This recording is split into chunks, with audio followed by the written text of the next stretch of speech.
Hi, I'm Wayne Tuttle, and welcome to Chasing Legends.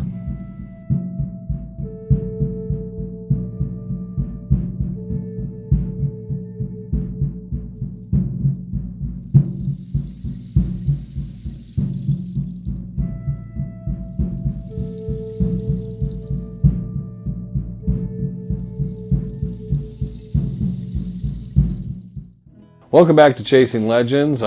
Please hit the subscribe button, hit the notifications bell, leave a comment if you like. Check out our shirts for the Dutch Hunter Rendezvous and Legends Superstition Mountains, available in the black and the gray, short and long sleeve. One other thing to note, we'll mention this next week, December 8th, there will be a special television program. Some of you may be aware of a program called Beyond Oak Island. It follows Oak Island on Tuesday nights. December 8th will be the Lost Dutchman Mine story. So I don't want to give much about it and my involvement in everything, but we will do a little bit of a special Chasing Legends following that with some kind of behind the scenes footage and stuff for share with everybody. Because of the non-disclosure agreement and the footage I have, I don't want to spoil anything for anyone. So we'll be catching that up. So remember that, pencil that in, December 8th on History Channel. And starting this week, we're going to get back. We did the Two Soldiers story a couple weeks back. Now we're going to get into the Joe Deering chapter of the Jim Bark notes. And this is going to take a bit because it covers Joe Deering. It's kind of going back into the Two Soldiers story and moving forward into John Chunning and his relationship with Jim Bark. So let's begin, and we will probably be breaking this down into several parts because it's one of the longer pieces of the Jim Bark notes.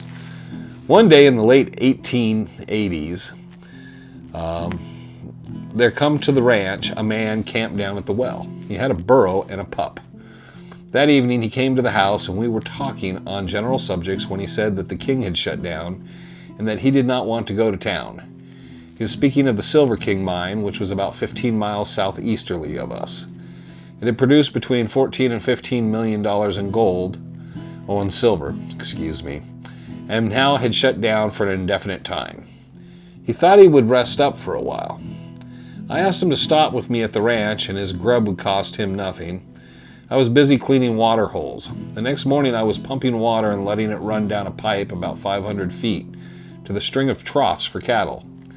We had been without rain for quite a while, and the water was getting low in the well and all of the water holes. This man, whose name was John Chunning, suggests that we sink or drift from the bottom of the well and under the creek, and after pumping it dry and making an examination, that he would do the work gladly and not charge anything. So he pumped and kept the water down, and I made an examination, and we concluded to drift. What time I could spare away from the other half-dozen water holes on various parts of the range, I put in helping John. I think he was one of the most efficient men I'd ever saw and one of the hardest workers, as well as one of the most truthful. Well, he drifted in the well and about doubled the flow of water. One evening after supper, I said, "John, what will you work for per day until you get all the water holes fixed up in good shape? Those that have to be kept clean from this ranch." He thought a moment and said, $2 a day and board. I hired him and told him that he would frequently have to do his own cooking, which he said was all right. He fixed all the water holes and then built a rock granary, the walls of which are in perfect shape today.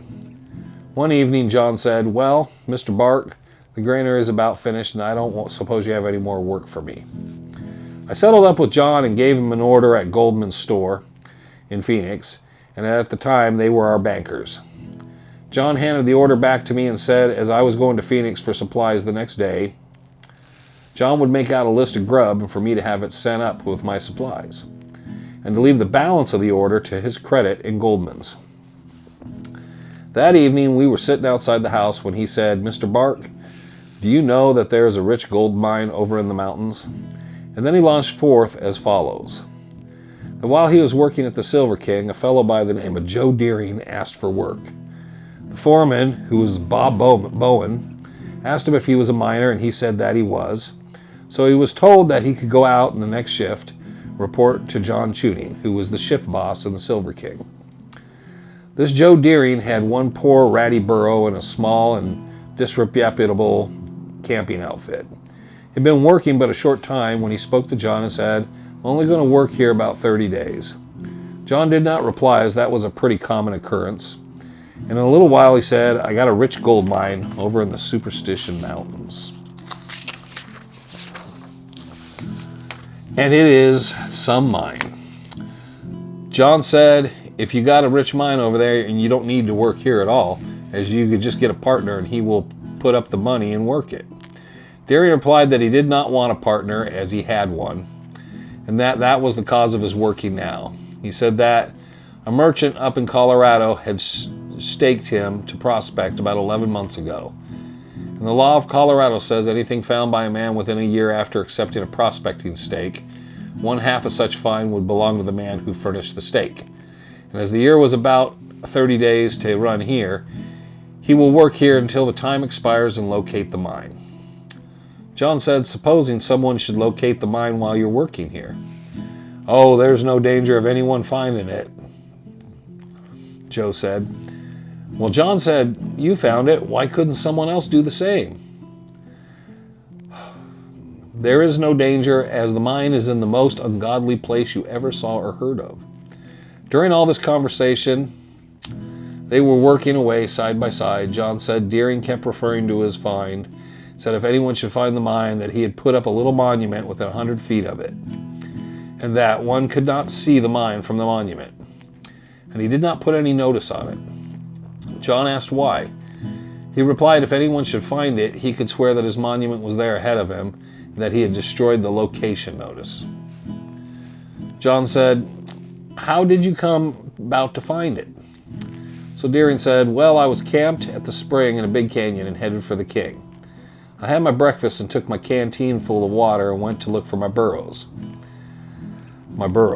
I saw him about halfway up the side of the mountain and about 1.5 miles up the canyon above the camp. As I started toward him, I saw a deep worn trail, and it was much larger and worn much deeper in the rocks than any trail I had ever seen in those mountains. That excited my curiosity. I left the burro and started following it, and believe I followed it 6 or 7 miles. Came to the worst place I ever saw. There was a tunnel and it had been walled up. John mentioned that it probably caved in, and Deering said, no, I'm enough of a miner to tell when a tunnel has been walled up. The wall had settled about 8 inches, and I don't know how deep the tunnel was.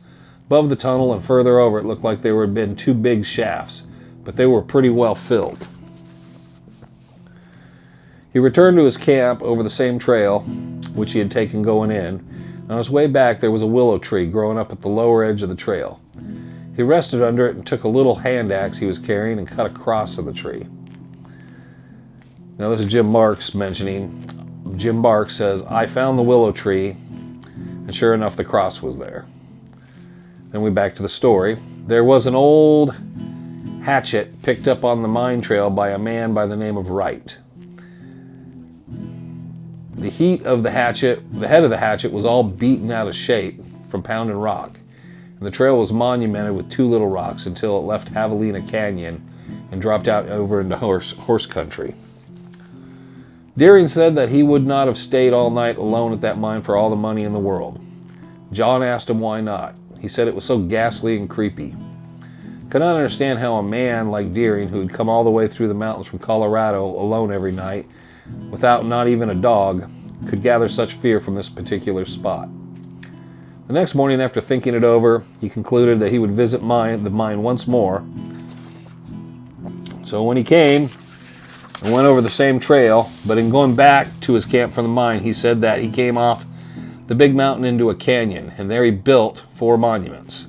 He said they were not much monuments, just a long, slim stone stood on end with 4 or 5 stones laid around the base, with no particular attention paid to distance or directions.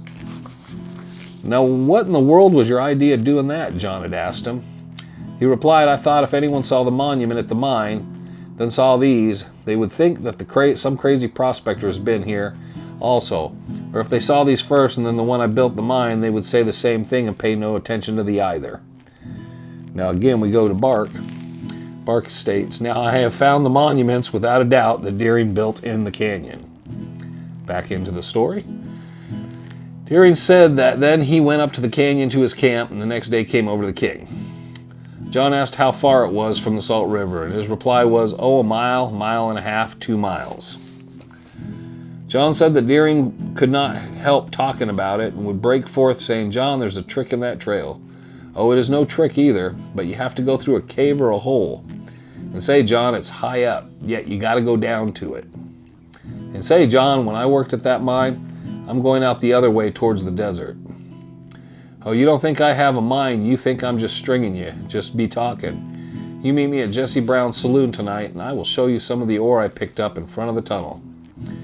And evidently was thrown away as waste. If it was, you can judge about that ore what you think, what they must have packed out was like.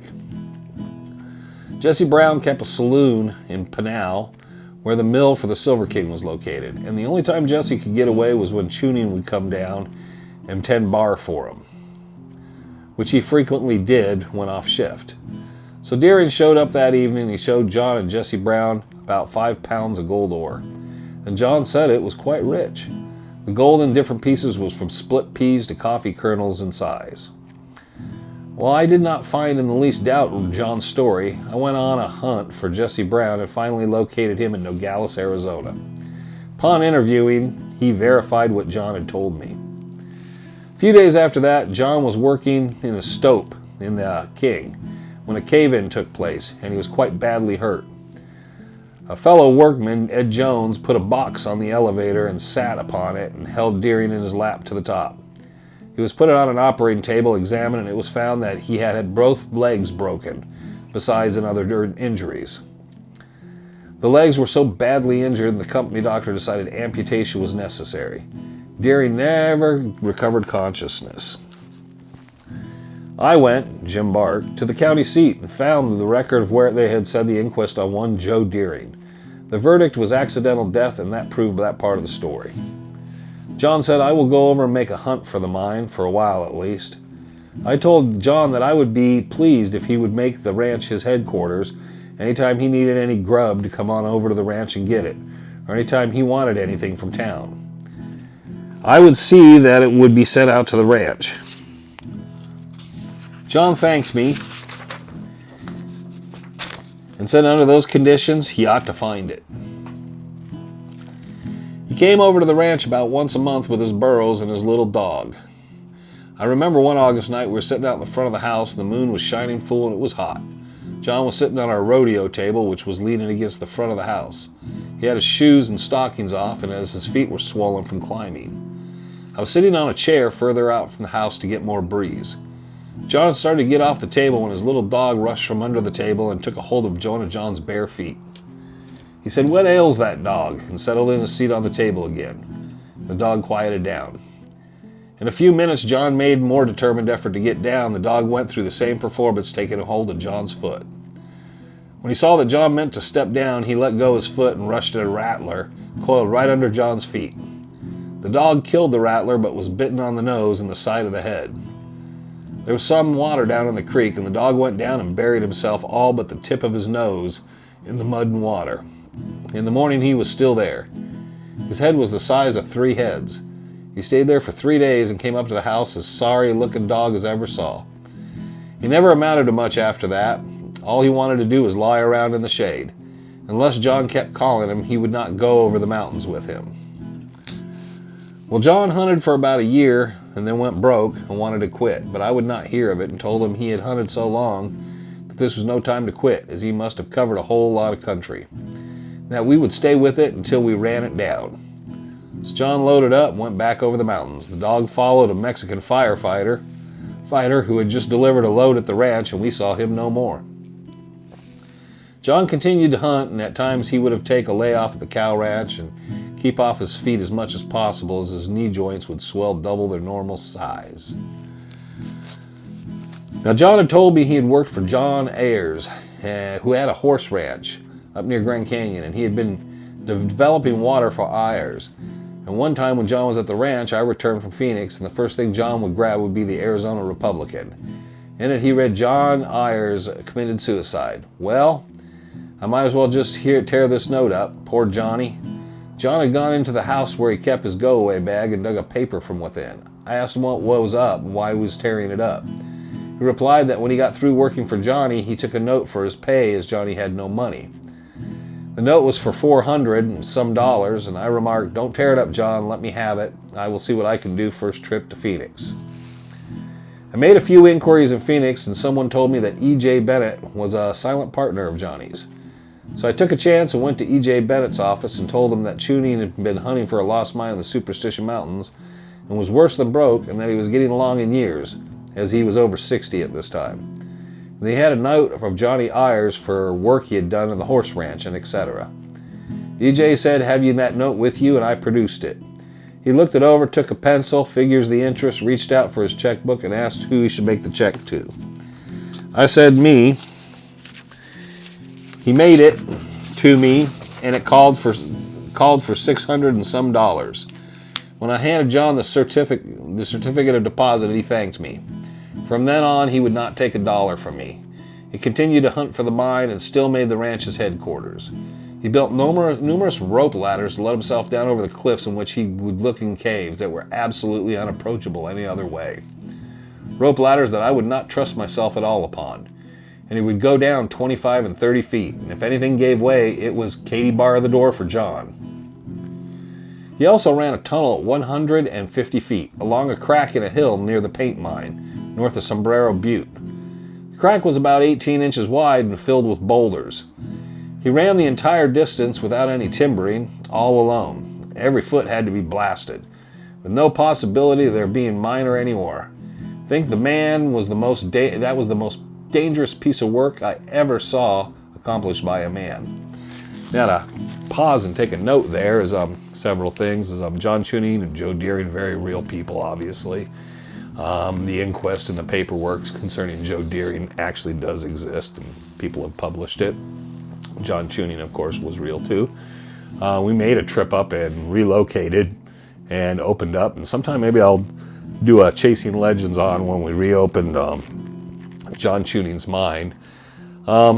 Pretty scary piece of work. You climb under these giant boulders, and he went through and dug through these boulders, and he began blasting this tunnel. And tunnel has to be 10-15 feet tall by about 10-12 feet wide. It just makes no sense, but you get in it and it kind of works its way back, and then it kind of takes a crook to the right.